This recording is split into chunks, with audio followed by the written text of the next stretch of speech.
তামিলনাড়ুতে জনপ্রিয় অভিনেতা থালাপতি বিজয়ের নেতৃত্বাধীন সদ্য গঠিত তামিলনাগা ভেট্রি কাগাজম টিভিকে সরকার পতনের এক চাঞ্চল্যকর ষড়যন্ত্রের পর্দা ফাঁস হয়েছে।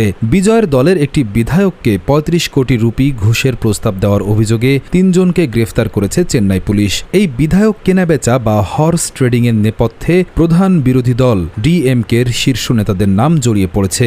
পুলিশ সূত্রে জানা যায়, টিভিকে দলের ১৫ জন বিধায়ককে পদত্যাগ করিয়ে সরকার ফেলার ছক কষা হয়েছিল।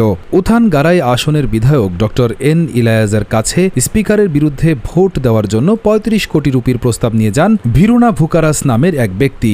বিধায়ক সেই প্রস্তাব প্রত্যাখ্যান করলে তাকে ও তার পরিবারকে চরম হুমকি দেওয়া হয়। অভিযোগ পেয়ে পুলিশ তাদেরকে গ্রেফতার করে। প্রাথমিক তদন্তে জানা গেছে, এই পুরো ষড়যন্ত্রের পেছনে তামিলনাড়ুর সাবেক মন্ত্রী ডিএমকে বিধায়ক ভি সেন্থিল বালাজি এবং তার ভাইয়ের হাত রয়েছে। উল্লেখ্য, ২০২৬ সালের বিধানসভা নির্বাচনে প্রথমবারের মতো লড়েই ১০৮টি আসন জিতে নেয় তামিলনাড়ুর কয়েক দশকের রাজনৈতিক আধিপত্য ভেঙে সরকার গঠন করেন থালাপতি বিজয়। এরপর থেকেই এই সরকার ভাঙার চেষ্টা চলছে বলে অভিযোগ টিভিকে নেতাদের।